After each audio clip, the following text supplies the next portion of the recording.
नमस्कार साथियों। राजस्थान के तमाम संविदा नर्सेज कर्मचारी, पैरामेडिकल साथी एवं महिला स्वास्थ्य कार्यकर्ता एवं संघर्ष के हर जो साथी जिसने मेरे पिछले 3 साल से साथ दिया उसको मैं प्रणाम करता हूँ। साथियों, जैसा कि आपको विदित है कि पिछले 2 साल पहले 20,546 पदों पर पैरामेडिकल, नर्सिंग ऑफिसर, महिला स्वास्थ्यकर्ता, फार्मासिस्ट की भर्तियों का आगाज़ हुआ था, लेकिन अभी तक उस भर्ती में 331 लोगों को पोस्टिंग मिल पाई है। पिछली आचार संहिता में से लगने से पहले हमारी प्रोविजनल लिस्ट जारी हुई थी और कहीं न कहीं किसी कारण बस हम उस आचार संहिता में भी हमारा कैलेंडर जारी नहीं करा पाए थे। उसके पीछे भी कई कारण हैं। इन बातों को मैं छोड़ करके आगे बात करना चाहता हूँ साथियों कि आखिर भर्तियाँ हमारी कहाँ तक पहुँची, किस बेस पे हैं, किस कैडर की क्या स्थिति है, क्या कारण है कि आज हमारी भर्ती इस आचार संहिता में पिस रही है, सही समय पर हमारे को जॉइनिंग नहीं मिल पा रही है। तो साथियों, सबसे पहले तो मैं नेत्र सहायक, ईसीजी, डेंटल के जो भी साथी चयन हुआ है, जिन साथियों को चयन हुआ है, जिन लोगों को नियुक्ति पत्र प्राप्त हो चुके हैं, उनको मैं बधाइयाँ देना चाहता हूँ, शुभकामनाएं देना चाहता हूँ। उज्जवल भविष्य की कामना करता हूँ उनके कि आप इसी तरह आगे बढ़ें और अपने परिवार की सेवा करें। और आपको एक रोज़गार मिला है और वो 23 दिन का धरना दिया था, उस धरने में आपने जो सहयोग दिया था उसके लिए भी बहुत बहुत धन्यवाद। और उसी का परिणाम आज उस 18 तारीख का परिणाम हमको देखने को मिला है कि 3 कैडर की हमारे जो 331 लोगों की जो नियुक्तियाँ हैं वो मिल चुकी है। तो साथियों, सरकार बिल्कुल बहुत अच्छी पॉजिटिव वे में है और इस भर्ती के लिए मैं जितना धन्यवाद देना चाहूँगा उतना कम है। हमारे मंत्री महोदय, एसीएस मैडम, सीपू के डायरेक्टर साहब, डॉक्टर करोड़ीलाल जी, जिन्होंने हमारी बहुत अच्छी मदद की थी। वो समय था जहाँ हम संघर्ष के 12 दिन पूरे कर चुके थे, लेकिन हमारा सुनने वाला कोई नहीं था। उस संघर्ष में हमारा जो मसीहा बना था वो डॉक्टर करोड़ीलाल जी थे, जो आपके सामने प्रस्तुत किया था, या फिर जो विभाग की जो मीटिंग हुई थी उसके बाद में जो रेस्पॉन्स मिल रहे हैं, जो संघर्ष की जीत हो रही है, मुकाबिले तारीफ़ है आप लोगों की। और इसी संदर्भ में मैं आज कुछ बातें और उन लोगों को भी मैं बधाई देना चाहता हूँ जो पिछले 3 महीने से या 6 महीने से एक होल्ड के नाम पर रह कर के अपना माइंड को होल्ड कर चुके हो। साथियों, ऐसा कोई भी नहीं है।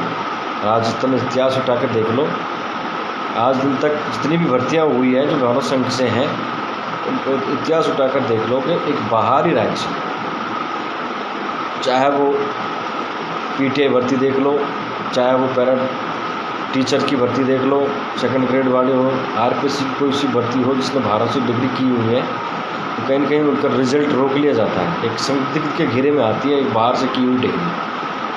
ऐसा नहीं है कि आपको कोई नियुक्ति नहीं दे रहा, आपको दिक्कतें खड़ी हो जाएगी। कुछ साथियों के हाथ है कि किसी ने हमारी सीनियरिटी में बड़ी हो जाएगी, एक उसको वो नौकरी मिलने से हमें ज़्यादा सीनियर हो जाएगा, वो हो जाएगा, ये हो जाएगा। और वाजिब है, ये वाजिब है।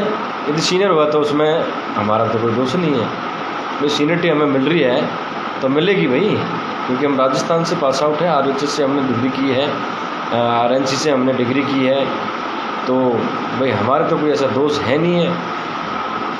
और सीनियरिटी मिलेगी तो मिलेगी यार, हम क्या कर सकते हैं। गवर्नमेंट का एक वे होता है कि हम किसी भी तरह से किसी कैंडिडेट को फर्जी ना लगने दें, और वो चेक तो होना है।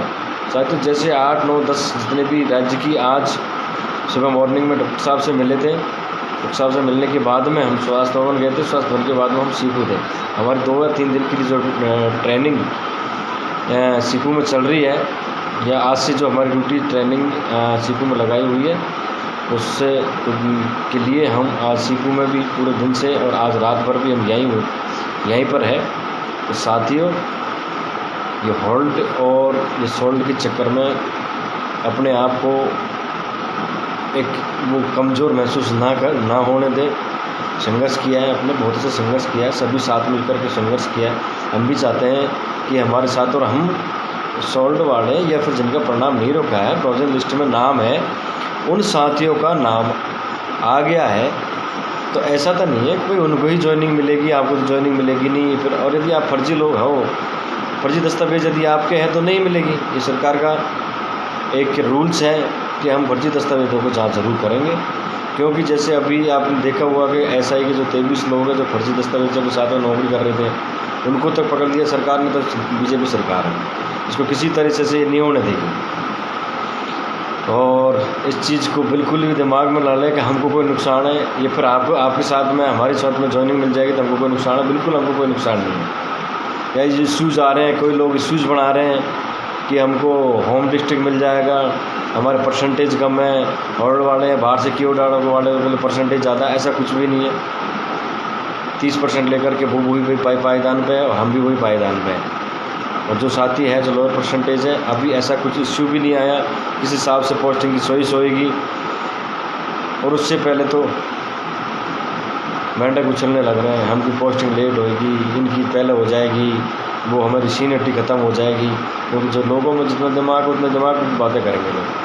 तो साथियों, ये बात ठीक है और उनको भी बहुत बहुत बधाई जो बार बार प्रयास कर रहे थे। आपका बहुत अच्छा प्रयास था और हम पे जो बना हमने किया। और यदि आप नहीं मानोगे हमने नहीं किया प्रयास, होल्ड वाला भी तो आपकी मर्जी, वो मत मानो।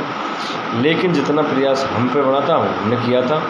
और आज बाहर लोग की जो टीम थी, बाहरी राज्यों के दस्तावेज सत्यापन थे, मार्कशीट है, जाँच नीति है, उस टीम का गठन हो गया 26 तारीख के। जैसे ही आपकी होली जो GH है वो निकलेगी तो 26 तारीख को आपको जहाँ तक जो भी राज्य की जिसको जिम्मेदारी दी है वो यहाँ से निकल जाएगा। और साथ ही इश्यू आता है जैसे कि नेत्र सहायक का डेंटल है, उसमें भी कुछ साथियों को जो होल्ड रखा था या कोर्ट के रीजंस के कारण या कोर्ट केस किया हुआ था, उनको भी होल्ड रख दिया और उसको ज्वाइनिंग नहीं दिया। वो भी साथ ही मस्त रहे। यदि आप सही दस्तावेज़ों के साथ में सही जगह पर आप हो तो आपको 100% नियुक्ति मिलेगी। कोई भी साथी ऐसी चीज़ों से चिंता ना करें। आगे साथियों मैं बात करता हूँ आपके ARG की। तो साथियों ARG कैडर की, ARG जो कैडर है उसकी जो भी सारी जो फॉर्मेलिटीज़ थी, अनुभव सत्यापन प्रमाण पत्र की और जो भी फॉर्मेलिटीज़ थी, ये परिवेदनाएँ थी, वो परिवेदना पूर्ण करके आज थाकन साहब ने, आज हमारी बात थाकन साहब से हुई थी और सक्सेना जी से भी हुई थी, आशुतोष जी और जो सभी जो आला अधिकारी हैं स्वास्थ्य विभाग के, जो सभी आज इस उपस्थित थे। क्योंकि आज लैब टेक्नीशियन जो कैडर है उसका रीवेरिफिकेशन अनुभव प्रमाण पत्र सत्यापन हुआ था। उसमें जो भी सभी CMHO या मेडिकल कॉलेज है या फिर जो भी ऐसे संबंधित जहाँ से संबंधित अनुभव प्रमाण पत्र बनाया वो उसको बुलाया था, उसमें सारे उपस्थित हुए थे। तो ARG की जो फाइनल लिस्ट है उसके लिए परमिशन के लिए आज हमारे EC महोदय इलेक्शन कमीशन के जो वो होते हैं, चीफ होते हैं, उनके पास में भेज दी है, जो शायद प्रवीण गुप्ता जी हैं। और उनके आज एप्लीकेशन जो नोट शीट जो बनानी थी तो वो बना करके थाकन साहब ने उनके पास भेज दिया है। परमिशन मिलती है नहीं मिलती है ये आपको 2-5-10 दिन में पता चल जाएगा। लेकिन जहाँ तक संभव हुआ है जो आला अधिकारी है सक्सेना जी और उनके साथ मेरी जो बात हुई है उस हिसाब से आपको परमिशन मिलना मुश्किल है। साथियों अब बात करता हूँ मैं आगे अनुभव प्रमाण पत्र सत्यापन में 4 तारीख के आसपास, 4 और 10 के बीच के आसपास में ये LT है, जो लैब टेक्नीशियन है उसके जो अनुभव प्रमाण पत्र के जो सत्यापन जो कर लिए जाएंगे। लेकिन जिस हिसाब से आज यहाँ पर मेरे करौली के, मैं आपको करौली से ही बता देता हूँ कि 881 टोटल अनुभव प्रमाण पत्र करौली ज़िले में बने हैं, जिसमें से 40 के आसपास शायद LT के अनुभव प्रमाण पत्र थे। ARG का कोई अनुभव प्रमाण पत्र नहीं था।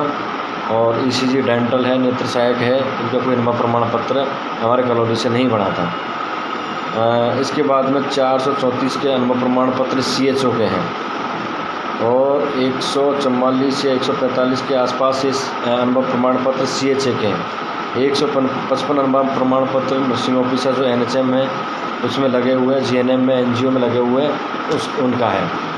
तो साथियों, अब इश्यूज आ रहा है और हम पिछले कई दिनों से बात भी कर रहे हैं इस मैटर पे कि जो हमारा अनुभव प्रमाण पत्र का पुनर्सत्यापन है वो आखिर उसमें लेट क्यों हो रहे हैं। तो साथियों, ये CMHO के बाबुओं और CMHO ऑफिस के जो जो यहाँ पर बाबू आते हैं उनकी गलती नहीं है, इसमें गलती हमारी भी है। मैंने आपको बार बार अवगत करा दिया है, कई बार अवगत करा दिया है साथियों कि आपके जो अनुभव प्रमाण पत्र का आपने जो लाभ लिया है, बोनस का जो लाभ लिया है, उसके लिए आप एक बार अपने CMHO कार्यालय में जाकर के अपनी फाइल के बारे में ज़रूर इन्फॉर्मेशन लें, क्योंकि जिस तरह से आज LT के दस्तावेज सत्यापन हुए थे उसमें सबसे बड़ा इश्यूज आ रहे हैं। सबसे बड़ा जो इश्यूज आ रहे हैं वो वेतन आहरण का आ रहा है। वेतन आहरण का ऐसे आ रहा है कि साथियों, आपने कई लोगों ने विदाउट पेमेंट पर या विदाउट पे पर आपने जो छुट्टियां ली हैं उसको भी आप रजिस्टर में मेंटेन कर करके भेज रहे हो। ये आज जो गलतियां जो पकड़ने में आ रही है, जो आज सक्सेना जी और हमारे जो आला अधिकारी हैं सिसोदिया साहब जी और आशुतोष जी, भारद्वाज जी, वो बिल्कुल एक एक अनुभव प्रमाण पत्र को चेक करके वेतन का कितने पेमेंट मिला है, कितने दिन इसने काम किया है, रजिस्टर में क्या साइन हो रहे हैं, ऐसे केस आए जिन्होंने नॉन रजिस्टर, क्या सिस्टम होता है इसका मैं आपको समझा देता हूँ। तो साथियों, जैसे NGO होती है, 108 होती है, MMB होती है, और NHM होता है।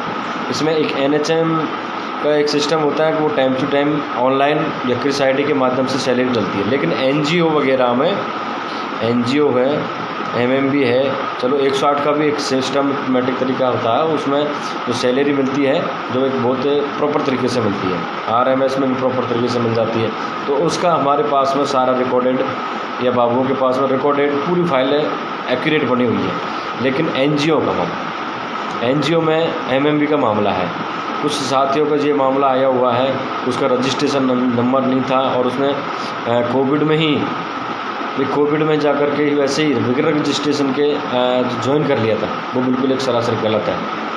रजिस्ट्रेशन ज्वाइन कर लिया था, एक आदेश आया था सर कोविड के लिए कि भाई अर्जेंट जिसकी फाइनल डिग्री नहीं आई है, फिर फाइनल रिजल्ट आ गया वो जो ज्वाइन करें। तो वो RPMC का यदि रजिस्ट्रेशन नहीं है, आपने पास नहीं किया है, आपसे फर्स्ट ईयर चल रही है और आपने MMB ज्वाइन किया है कोविड में, तो आपको अनुभव प्रमाण पत्र नहीं मिलेगा। ये इशू चल रहे हैं आज के। इसी तरह से वेतन आहरण के बाद में आते हैं अपन के रजिस्टर की फ़ोटोकॉपी लेके आए हैं। आज ऐसे महान भाव देखे हमने जो रजिस्टर की फ़ोटोकॉपी नहीं बना करके ले गए, ऐसे नहीं चलेगा। तो बहुत सारे इश्यूज हैं, पैरामेडिकल हो, चाहे फिर नर्सिंग ऑफिसर हो, चाहे ANM हो या फिर ARG का मैटर हो, इनमें एक प्रॉपर तरीके से अनुभव प्रमाण पत्र का पुनर्सत्यापन किया जा रहा है, जो एक बहुत ही अच्छा संकेत है। क्योंकि जो आदमी फर्जी तरीके से अनुभव प्रमाण पत्र बना करके लेके आए वो बिल्कुल ही नौकरी नहीं लगे, और जो सही साथी है जिसने मेहनत की है और जो प्रॉपर अपने पैसे खर्च कर करके एक ओरिजिनल डिग्री प्राप्त की है, अनुभव प्रमाण पत्र उन्होंने 3 साल में अपना कार्य करके और अनुभव प्रमाण पत्र किया, उन्हीं को उन बोनस का लाभ मिल सके। तो साथियों, मैं बता दिया आपको कि LT का प्रॉपर चैनल जैसे अधिकारियों ने कहा है, ये हमारी तरफ से नहीं है, जैसे अधिकारियों ने मुझे कहा है।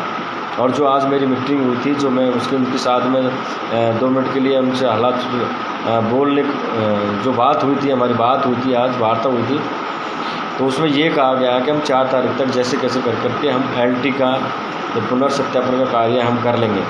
यदि समय पर हमें पूर्ण रिकॉर्ड या पूरे रिकॉर्ड हमें फाइल में मिल जाते हैं। ऐसे महान है, आज किसी के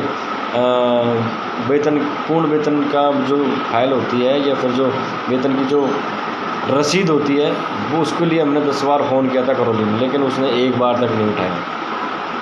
तो साथियों, इन चीज़ों को ध्यान रखें। मैं बार बार आपसे इसलिए कह रहा हूँ कि कुछ छोटी मोटी चीज़ें गलती हमारे से होगी तो बिल्कुल छोटी मोटी गलती भी ना करें, नहीं तो आपको अब रिजल्ट रोक ले जाएगा, इसका जिम्मेदार आप खुद होंगे। सबसे बड़ा आ रहा है एनजीओ से लोगों ने क्या है कि एक जगह पर तो काम नहीं किया, 10-10, 15-15 जगह पर, 5-5, 10-10 जगह पर काम कर रखा है। 5 दिन का यहाँ किया, 10 दिन का वहाँ किया, 7 दिन का वहाँ किया, 1 महीने का वहाँ किया, 3 महीने का वहाँ किया, 6 महीने का वहाँ किया। उनका पेमेंट डे में और पेमेंट में, उसको 27,000 पेमेंट था। ऐसे है कि 3 महीने का उन्होंने 27,000 पेमेंट दी, लेकिन वो दिन में फ़र्क आ रहा है। देखो, दिन में फ़र्क आ रहा है, इधर दिन कम पड़ रहे हैं, इधर पेमेंट ज़्यादा हो रहा है, इधर पेमेंट कम हो रहा है, दिन ज़्यादा बच रहा है। इस इश्यूज़ को लेकर के आज उन्होंने भी मीटिंग की है कि भाई इसको क्या करना है। तो साथियों, बिल्कुल प्रॉपर तरीके से एक भी फर्जी अनुभव प्रमाण पत्र वाला इस भर्ती में नहीं लगेगा। ये आला अधिकारियों ने चैलेंज के साथ में आज कहा है हमसे। और साथियों, 4 तारीख तक एलटी का जो मैं बता रहा था आपको कि 4 तारीख तक एलटी का सत्यापन हो जाएगा। उसके बाद में एएनएम के सत्यापन चालू होंगे, प्रॉपर तरीक़े से होंगे, बिल्कुल जिस हिसाब से होंगे। 15-20 दिन या 1 महीना लगे या 1.5 महीना लगे, अनुभव प्रमाण पत्र सत्यापन में हमें समय लगेगा ही। और यदि आपकी हेल्प हो जाए, आपका सहयोग हो जाए, या आप अपने दस्तावेज सत्यापन को अच्छे से दिखा लें, या फिर आप मेहनत कर सकें, तो ये दस्तावेज सत्यापन में समय कम लगेगा। और जो कह रहा है कि भाई 72 दिन में नौकरी लग जाएगी, 80 दिन में लग जाएगी, 5 दिन में लग जाएगी, 10 दिन में लग जाएगी, इस पर विश्वास ना करें। एक आपको केवल गुमराह करने की कहानियाँ हैं, और जो शुरू से आप गुमराह होते आए हो, इसका नुकसान आप भुगत रहे हो, चाहे वो होल्ड हो, चाहे वो सॉल्ड हो, चाहे वो कोई और हो। तो 23 दिन का तो झरना दिया था, वो संघर्ष की ओर चल रहा है। कई साथियों को, चंद साथियों को, 331 साथियों को उसमें ज्वाइनिंग मिल चुकी है, और कुछ साथियों को, 20,000 परिवारों को और भी ज्वाइनिंग मिलने वाली है। बहुत जल्द जून, जुलाई, अगस्त, सितंबर तक आपकी ज्वाइनिंग कंप्लीट हो जाएगी साथियों। और इसके बाद में मैं एक महत्वपूर्ण बात करना चाहता हूँ सीएचओ और सीएचए की।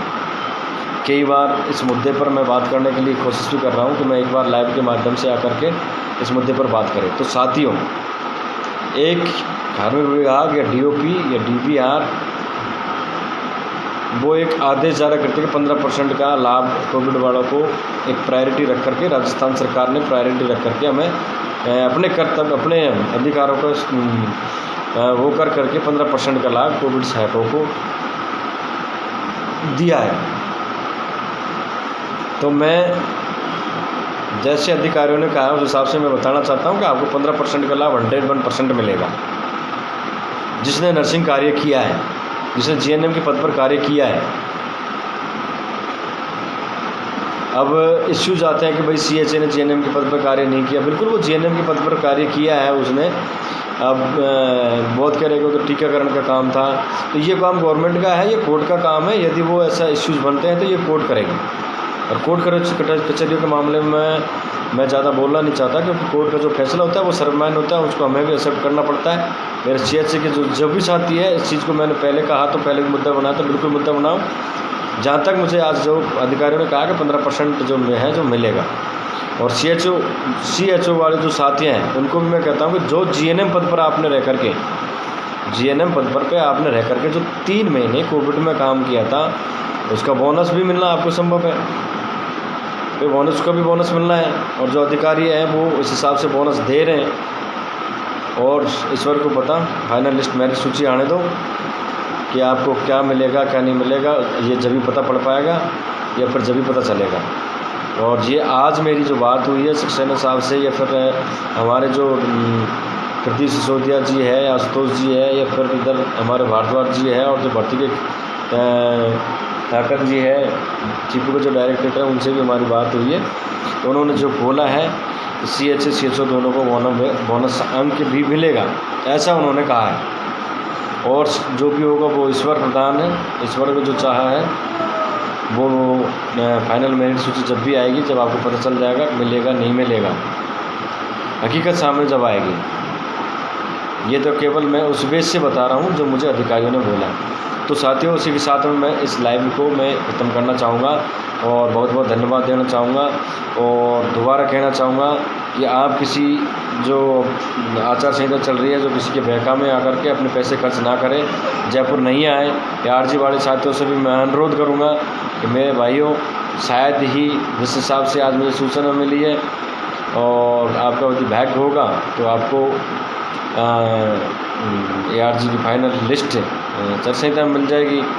और यदि कमिश्नर इलेक्शन कमीशन यदि परमिशन नहीं देता तो किसी भी कंडीशंस में आपकी फाइनल सूची जारी नहीं होगी। आप जून का वेट करें, 100% आपके जून के फर्स्ट या सेकंड वीक में 10 के बाद में कभी भी आपकी फाइनल सूची जारी कर करके आपको जून के महीने में पोस्टिंग मिल जाएगी। ये मैं आपसे कहना चाहूँगा। और किसी भी तरह से कोई भी भाई या कोई भी नेता आपको गुमराह कर करके या फिर किसी भी तरीके से झांसे में दे करके गुमराह कर करके यदि इस तरह से बातें करते हैं तो उनके झांसों में ना आए। बिल्कुल खर्च मत करें पैसा आचार संहिता में, आपके घर रहें, मस्त रहें और वोट होकर IPL का आनंद लें। और शुभ रात्रि साथियों।